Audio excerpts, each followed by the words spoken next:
Hello. Should I intro myself so you don't have to?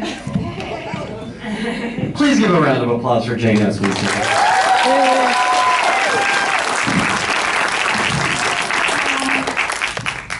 Thanks for being here. How was it watching those on the big screen?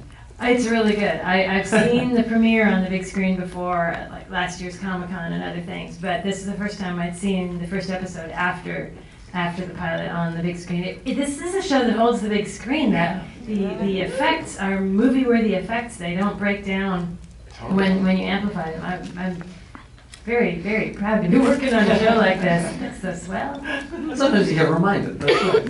It is, and it's also ones that I haven't seen in a long time. I mean, you see the pilot again and again, but I hadn't seen another episode for a very long time. It seems to me so clear that Rumple knows at the end of that. I mean, we really felt like, okay, that was the big reveal at the end of it. It was Rumple knows. He hints around about Emma and where he got Henry, and then he totally says the please thing. Like, I don't know. I was so startled after the episode aired to just get a week of tweets of people going like, I wonder if Mr. Gold knows. I don't know if he knows or not. Are you going to ever say if Mr. Gold knows? And so then we had to like make a bigger deal out of like, oh yeah, he knows. Well, it was easy for you guys, I imagine. Well, you were true. in the room. We knew were what was coming. But let's talk about that for a second, because obviously you didn't create the show, but you came on early on in that first season. And what was it that you responded to in that pilot that you said, yeah, I want to be part of this show? It was the combination of tones, the same thing that I liked in Buffy. I mean, the classic thing about Buffy is Buffy Vampire Slayer is comedy, horror, action, all built into the title. You're going to be mixing different tones. This had that same magical thing of like the heightened, elaborate language and look of Fairy Tale Land mixed with the prosaic characters just being able to speak bluntly. I love it when Snow White says the glass coffin gave me pause. And it's like people in Fairy Tale Land can speak a little more bluntly. People here can have a little bit in their language of the heightened fairy tale talk. You get lots of humor out of this juxtaposition. Can you think of episodes you've gotten to write this season where you've gotten to play with that contrast?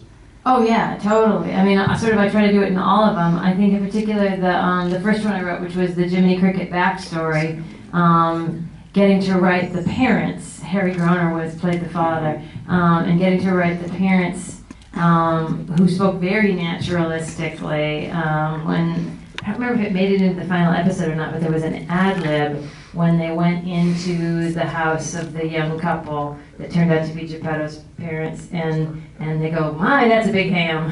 And you just see, like, they're not getting out of that house till they've stolen that ham. And I love that. And just the fact that we're dealing with fairy tale characters, who gets to write lines for Jiminy Cricket or Little Red Riding Hood? Like, particularly the ones that Disney owns, you feel like Jiminy Cricket is just, although I guess Jiminy Cricket may have been in Carlos Collodi's book, but anyway, there are definitely characters that are Disney-owned characters that you would not normally ever get to touch. Grumpy. You know, it's like, who writes for Grumpy?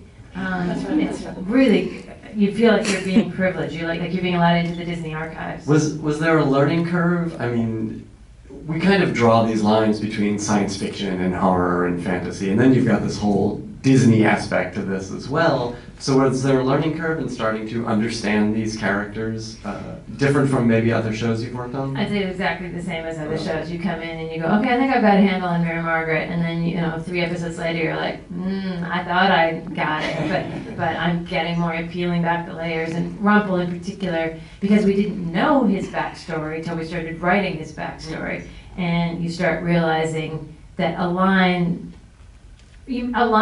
from the pilot are more charged than you even realize because stuff got built in later. And so that's always great fun when you get to start constructing it. So yeah, the characters get richer, more developed as you learn more about them. And of course the actors have more to play because they know more about them. I'm curious about, in a very serialized show like this, and Eddie and Adam obviously having come from Lost, where planning ahead was such a huge issue and became a huge issue. How much did you guys know? How much did you get to invent in the room? How much did you get to play with, the action figures that you've been given? Yeah, well, I think we all have learned lessons from past shows about writing yourself into a corner. So there's a lot of really meticulous planning of like, wait, if we lay this in, are we going to be able to pay this off? And yet there's an effort to keep doors open. So who was the stranger? We had the stranger in town for a while before we'd absolutely settled on him being. Have you guys all seen to the end of the season? Yeah. Yes. Okay. So we were, there was still, in the same way we did in Battlestar Galactica, it's like, who was the fifth Cylon? We left that open for a while so that we could see if things were going to lead us in a different direction than what we had planned. So that's wonderful, but you want to know that the options you're leaving open are all going to be satisfying when you get there. So we do a lot of that on the show, and what I think is really impressive is when you get to the season finale of what you just watched, it works. It ties up, it sets up new things, it's always in line, and it makes you go back and watch earlier episodes and go, oh my God, they did set that up. So I think we're doing a good job of setting up, paying off, but not making the choice so inevitable that everybody in the world gets ahead of it and tweets the answer to us before we get a chance to reveal it. Yeah, and I know, speaking to Eddie and Adam, I think even before the show premiered, on the Nerdist Writers panel, it's available on iTunes, they had a very clear plan for what they wanted this first season to be. But the way a television show works is, you roll along and you're just often struggling to keep up. Was there stuff you didn't get to do this season that we get to see next season? Yeah, there was a big old chunk of storytelling that we were really planning to be the culminating end of this episode, and then we had a better plan. And I can't tell you what it is because it's in our pocket now. It's something we can pull out later. But yeah, definitely you think you know where you're going. Different things happen, and you find better things along the way. I mean, it's really strange. TV storytelling is now much more novelistic than it used to be. We know that the vast number of people who ever see a show don't see it week by week. They see it later on DVD. And so, but it's like writing a novel where you don't get to go back and rewrite chapter 1 when you figured out something in chapter 4, so you have to be very careful. And I'm really impressed with the care they're taking. Yeah, absolutely. You've also got this rich tapestry of characters to work with. Right from the pilot, is you introduce all of these characters, and clearly so many have potential. Are there characters you love writing? Oh yeah, Rumple's the very, very best. What makes him so appealing for you? Yeah, and yes, absolutely. You're right to clap. Because there's so much of what's fun about writing him is the same stuff that was fun about writing Spike. It's like evil having fun are the two best. Remember how much more fun Angelus was than Angel? Evil having fun. Good is burdened. Evil is unburdened. And I love writing that. And then you discover the burdens, and then the character gets deeper. He's just so layered. His backstory is so interesting. His performance is so over the top in a way that actors often aren't allowed to just go off the leash and just go crazy. That it's got this great effervescent joy behind it. That's just really angry joy. I mean, angry joy is just a great combination. It's really fun to write. But they all. Regina getting to put subtle evil in a person's lines where every line has steel underneath it, even when she's saying something nice. Ooh, that's fun. Archie's great fun because he's Jiminy Cricket. So any line you give him is laden with that. Mm-hmm. It's funny though, and this kind of came up in the genre panel yesterday, that heroes can be a little tougher. Yeah. But these are still, both Emma and Snow are really interesting characters. They have a lot going on. Snow is really interesting because there is badass Snow back in Fairy Tale Land. You sort of go, oh, she's the sweet, pretty hero in the pilot. And she's interesting when she grabs that sword. And then as it goes along, you learn, oh, she had years as a bandit. And how did she befriend? We know how she befriended Red now, but we don't know what adventure she and Red may have had between that and then like the next time we saw them when Charmin came up and Red was there talking about like, I see her once a month, and you're like, because you come to her to get chained up because you're a wolf, but we didn't know that. Like there's good stuff. Oh, and Red was fun to write. It's all good. Like it's hard to find a character in this show where you just kind of go snooze. Emma's a savior. Emma's the Buffy-like savior. The pace of her accepting was probably the biggest thing that we wrestled with in the room, and that moved around a lot. Well, tell us about those conversations, because it does kind of unfold in an interesting way, and I was going to ask about the challenges involved in that. Yeah, I think a lot of us writers came into the show thinking that she would accept very soon in the run of the season. The guys were thinking it would play out even longer than it did. And so we sort of ended up at this like perfect medium of like, oh, well, that's what's going to make the season finale pop, is that everything changes when she has to believe to break the curse. That was a big revelation in our heads. And sort of once that was in place, it sort of helped fix it in time. And then you ended up going like, well, how do you keep her from believing all the way up till that? Oh, by giving her this fascinating psychology of not wanting to believe, not even being able to see what's in front of her because she so much does not want to take on the responsibility, the same way she gave up Henry. It's like she does not want to be mom to an entire town full of these people, very understandably. And any of us who have spent our life shirking responsibility, I think, went into that quite well. That believe to break the curse and no more happy endings, as we heard in the pilot, these distillations of the themes of the show are so smartly placed in there. How aware are you guys in the room when you're planning either, episodes ahead or even just writing an episode yourself? Very, very much. They love Joss and Joss's style of storytelling. That was the reason they wanted me in the room.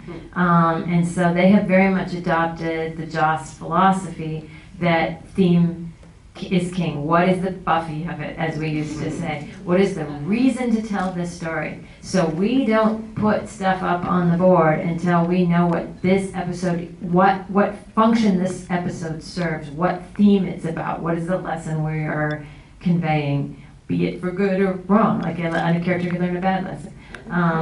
But that the kinds of things you're talking about, those are the first things we lay down, and then we go, what story tells that? I just have one more question, then we'll open it up to you guys. We have a little bit of time. But why do you think Once Upon a Time has exploded in the way that it has? I mean, this is a bona fide hit in a season when there weren't very many. It's a genre show, which is considered a hurdle to a lot of people. What do you think it is about the show? Eddie and Adam have this theory about fairy tales resonating in times of recession, not repression. A little above. But Snow White was 1937. It's a very, very telling year. And so that notion that these are stories that resonate with our childhood experience, that have happy endings, there's a sense of hope in them. I think there's something to that. I also just think that TV's always, the way that features are always surprised when something with a female lead draws an audience, and they go, but female-driven movies can't draw an audience. The Hunger Games, no, ignore that. That's some aberration. And it's like, but it happens every time. I think TV is surprised when genre is a hit, even though the biggest hit movies are all genre. And so I think that some of it is just the fact that a genre show got on ABC and found that big, hungry genre audience, and everyone's just surprised, even though they knew that audience was there. It had sort of only existed in cable until then, although Lost was certainly a huge hit, and that's a genre show. Exactly, people don't give it credit for it, and people don't think of Game of Thrones as genre even. It's got dragons in it, but they like it. Oh, it's Arthurian or whatever. People want to call genre, they want to put the label genre on everything they don't like. And have this notion that it won't be a hit, when in fact I think this show actually might have been a hit in any year. People like fairy tales.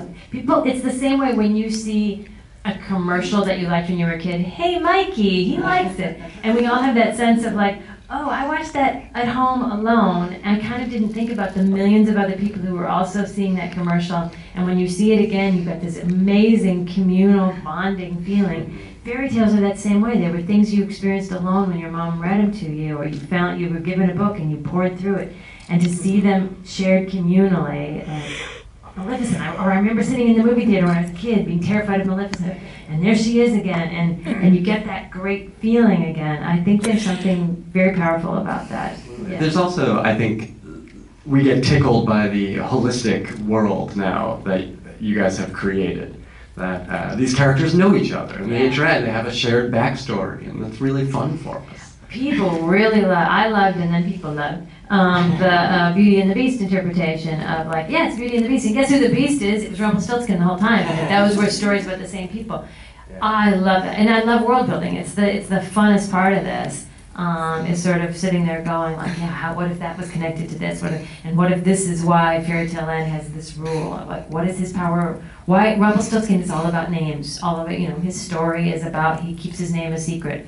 Oh, well then that makes sense that he's a guy who's about names and can control you with names. And then we learn about the Dark One where the name on the, like making it all fit together and make sense. That's big fun. Yeah. Let's take some questions from you guys. I'm sure you have them. Can we bring the lights up a little bit so we can see out there? I don't even know if I'm saying that to anyone, but I see you right here. Just stand up and yell your question. Hi, I'm Ventura with Diabolically Press. So, one, you're very inspiring. I love every different thing you've done, and I've been kind of following everything that you've done. So, I'm also a producer of a show that we're hoping to get come out soon. So, I love to follow in your footsteps. Cool.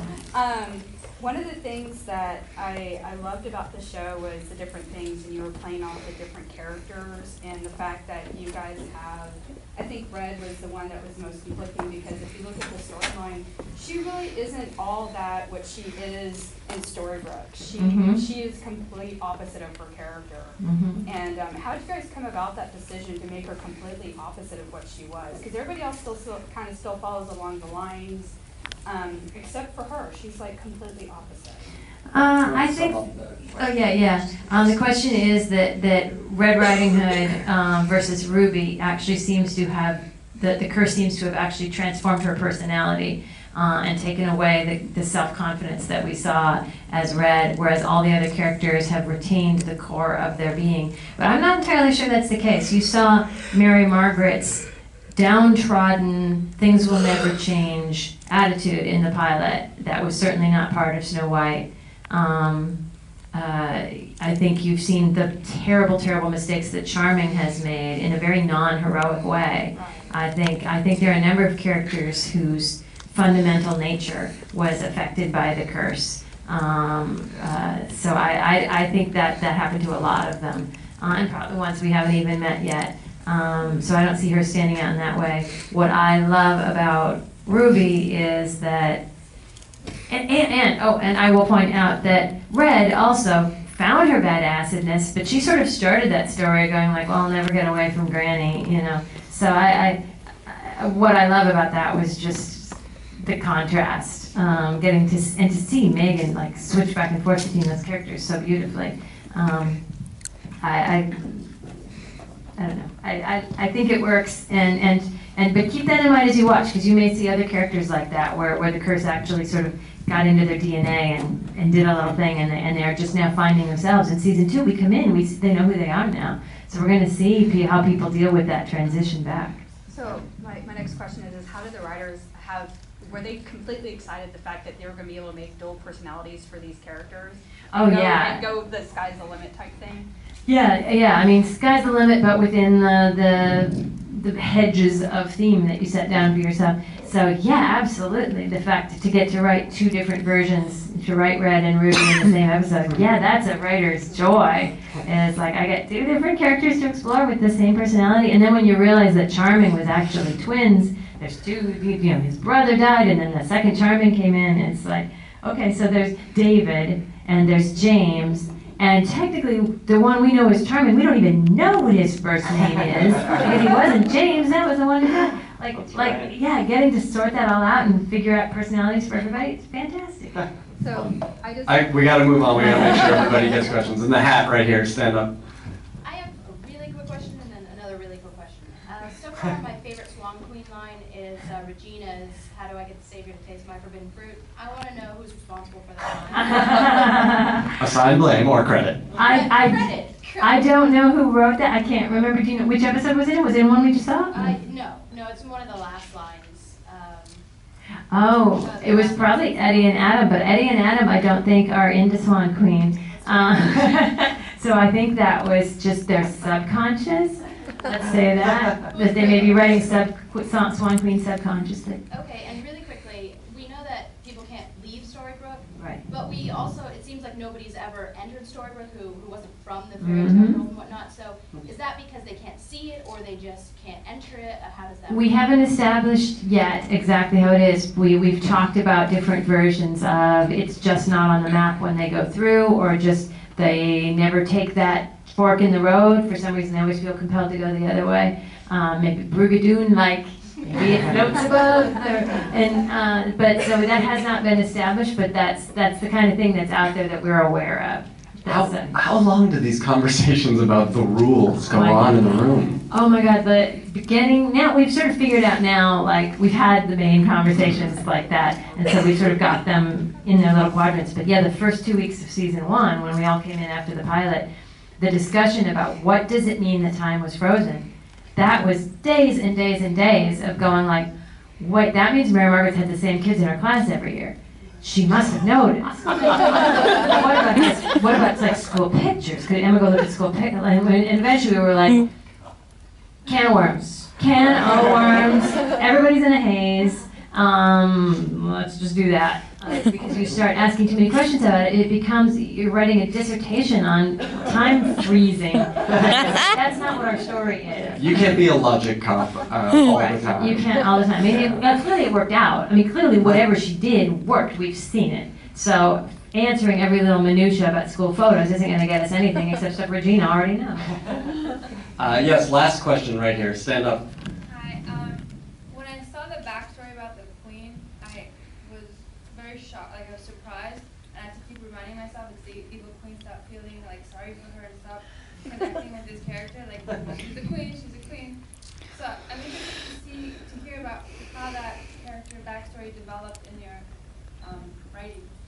Yeah, that was that notion of the valet as her dad. That was a thing that we were really proud of, because you want your evil characters to stay evil. There's always a danger of you want people to identify with them, to feel their trauma, to understand how they got there, but you don't want to make them so soft and squishy that you no longer got conflict in your story. So we wanted to see this woman making this terrible, horrible decision because of her pain. You really feel her pain. And then when we sort of arrived at the heart of the thing she loves, oh my God, what if it was her dad?